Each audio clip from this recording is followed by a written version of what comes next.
오복 중 하나로 알려져 있는 치아 건강. 하지만 최근 2년 새 잇몸이 붓고 시린 치주 질환 환자가 50% 넘게 급증한 것으로 나타났습니다. 2014년 국민건강 통계를 보면 성인 10명 중 3명은 치료가 필요한 잇몸병을 갖고 있었는데요.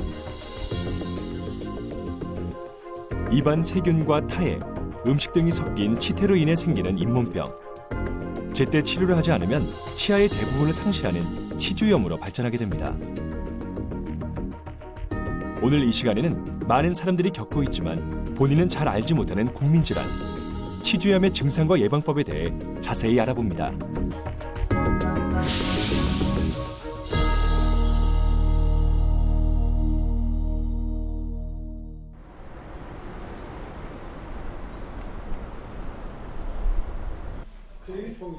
출근 준비로 바쁜 김순희 씨. 그녀가 아침에 가장 신경 써서 하는 일이 있습니다. 바로 칫솔질인데요.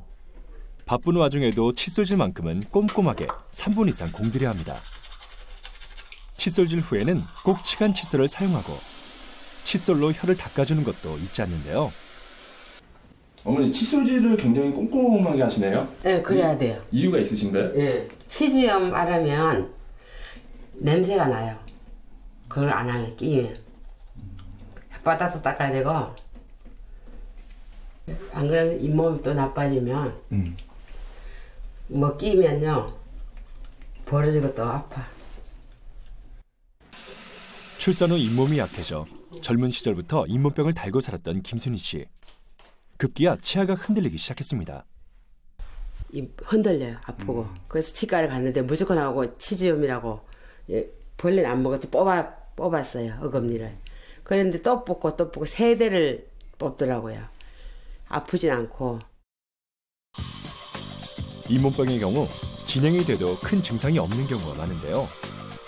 치료 시기를 놓쳐 치주염으로 발전하면 틀니나 임플란트에 의존해야 합니다. 부분 틀니 했어요. 근데 그걸 끼우면 계속 이렇게 물에 빼놨다가 해도, 담가놨다 해도 잇몸이 벗겨져요. 그러면 너무너무 아파. 밥을 못 먹어요. 그러면 또 참고 있다가 하고. 그래서 잇몸에 계속 피가 나잖아요. 피 자체가 막. 그래 또 닦고 또 닦고 그래 너무 아프더라고 거기. 그걸 한 20년간 했었어요. 자체를. 이렇게 관리가 힘들다 보니 구내염을 달고 살았습니다. 결국 불편함을 이기지 못하고 임플란트 시술을 받았는데요. 하지만 그 비용도 만만치 않았습니다. 250인데 한 돈 200만 원 정도 한 것 같아요. 하나다? 예, 800만 원 줬죠 싶어요. 제가 준 거는. 오랜 시간 동안 김순희 씨를 괴롭힌 잇몸병. 과연 치주염은 어떤 질환일까요? 치주란 치아 주위를 뜻합니다. 여기에 염증이 생기는 잇몸병은 크게 2단계로 나뉘는데요. 잇몸 부위에 염증이 생기는 초기 단계인 치은염과 염증이 잇몸뼈까지 진행돼 방치할 경우 이를 뽑아야 하는 치주염입니다. 시리고 아프다 하여 흔히 풍치라고도 많이 알려져 있죠. 치주염이 생기면 치아 사이가 들뜨며 심한 입냄새를 동반하게 됩니다. 그렇다면 입냄새와 함께 치주염을 의심할 수 있는 증상들에는 어떤 것들이 있을까요? 입안에서 냄새가 나고 텁텁한 느낌이 있다. 잇몸이 자주 붓고 피가 나거나 고름이 난다. 치아와 잇몸 사이에 치석이 보인다. 찬 것을 마시면 치아가 시린다.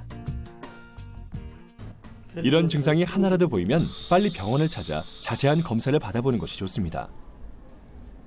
검진은 간단하게 이루어집니다. 잇몸 검사를 받고 파노라마 방사선 사진으로 잇몸의 손상 정도를 손쉽게 발견할 수 있습니다. 치주염으로 인해서 치조골이 소실되면은 절대로 재생이 되지 않습니다. 잇몸 치료라 하는 것은 현재보다 더 진행되는 것을 막는 치료이지 원래 건강한 상태로 되돌리는 치료가 아닙니다. 그래서 예방이 중요하고 잇몸 관리가 아주 중요한 게 되는 것이죠. 치주염에 대한 다양한 궁금증을 풀기 위해 경기도 부천시에 위치한 대학병원을 찾았습니다. 대부분의 사람들이 일생에 한 번은 경험하는 치주염. 과연 그 원인은 무엇일까요? 보통은 이제 유전적인 요인도 있고 생활 습관에 따른 국소적인 요인들도 있는데요. 보통은 이제 국소적인 요인, 생활 습관 같은 것들이 대부분이긴 하거든요. 또 류마티스 관절염이라든지 아니면 심혈관계 질환이라든지 당뇨병 같은 것들과 연관이 좀 깊다는 연구가 많이 있어요. 그렇다면 시중에 판매되는 잇몸 치료제의 경우 광고처럼 먹는 것만으로 치료에 도움이 될까요? 약은 아니고요. 이제 약이라고 팔지만 비타민 정도라고 저희가 쉽게 설명드리거든요. 그러니까 보조제라고 생각되거든요. 그것만 드셔서는 해결할 수 있는 병은 없고요. 잇몸병은 없고요. 김순희 씨의 일터. 그녀는 친언니의 음식점 일을 도와주고 있습니다. 유난히 음식 솜씨가 좋은 순희 씨. 갖은 밑반찬도 그녀의 손맛 하나면 뚝딱 만들어줍니다. 예전엔 잘 씹지 못했던 음식도 이제는 맛을 볼 수 있는데요. 재발이 쉬운 치주염을 잘 관리하고 있기 때문입니다. 뭐라 해야 되나? 새로운 삶을? 그런 아무거나 먹을 수 있으니까 좋아요. 김순희 씨와 언니 가족의 식사 시간. 젊은 시절부터 요구르트를 달고 살 정도로 유독 단 음식을 좋아했던 김순희 씨. 요즘은 물엿이나 설탕이 들어간 음식은 최소화해서 먹으려고 노력합니다. 오늘은 멸치가 딱딱해서 물엿이 많고.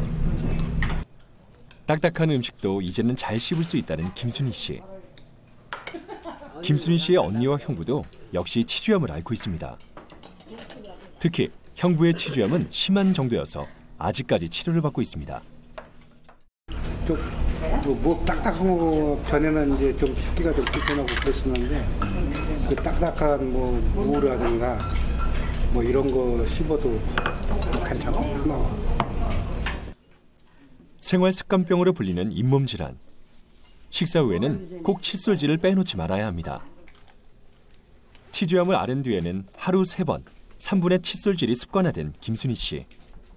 가는 데마다 칫솔이지 나는. 가는 데마다 칫솔 3개. 식사 후 형성된 세균막은 4시간 후면 석회화가 시작돼 치석으로 단단하게 굳어지게 됩니다.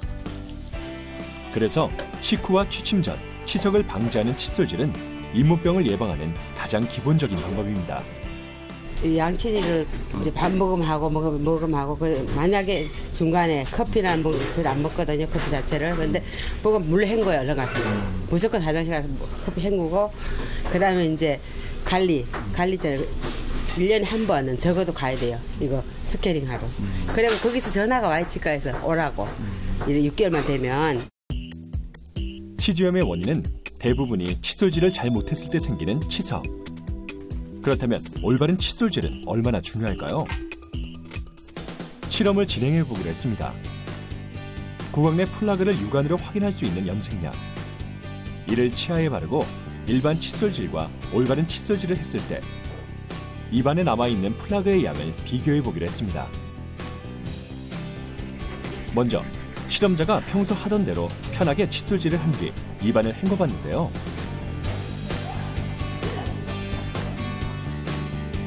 치아 사이사이에 염색약이 그대로 남아있는 것을 확인할 수 있습니다. 그렇다면 올바른 칫솔질을 배워볼까요? 자, 올바른 양치질은 치아와 잇몸의 경계 부위를 잘 닦는 것입니다. 45도 각도로 잇몸을 쓸어내리듯이, 안쪽도 마찬가지로 치아와 잇몸 사이를 45도 각도로 쓸어내리듯이 이렇게. 또 강한 칫솔모보다는 부드러운 칫솔모가 더 잘 휘어져 양치질이 용이하고 잇몸에 상처를 내지 않아 잇몸 건강에도 좋습니다. 배운 대로 올바른 칫솔질을 해보는 실험자. 치석이 잘 생기는 어금니 안쪽 부위와 앞니 안쪽도 꼼꼼하게 닦아주세요. 자, 깨끗해진 치아가 보이시나요? 이게 바로 올바른 칫솔질의 힘. 올바른 칫솔질은 잇몸병을 환자 스스로 예방할 수 있는 가장 경제적인 방법입니다. 붓기, 출혈, 흔들림 등 이상 증세가 나타난다면 이미 상당히 염증이 진행되었음을 알리는 잇몸의 경고입니다. 생활습관병인 치주염은 예방이 무엇보다 중요하며 지속적인 치아 청결 노력이 필수적이라는 것 꼭 잊지 마세요.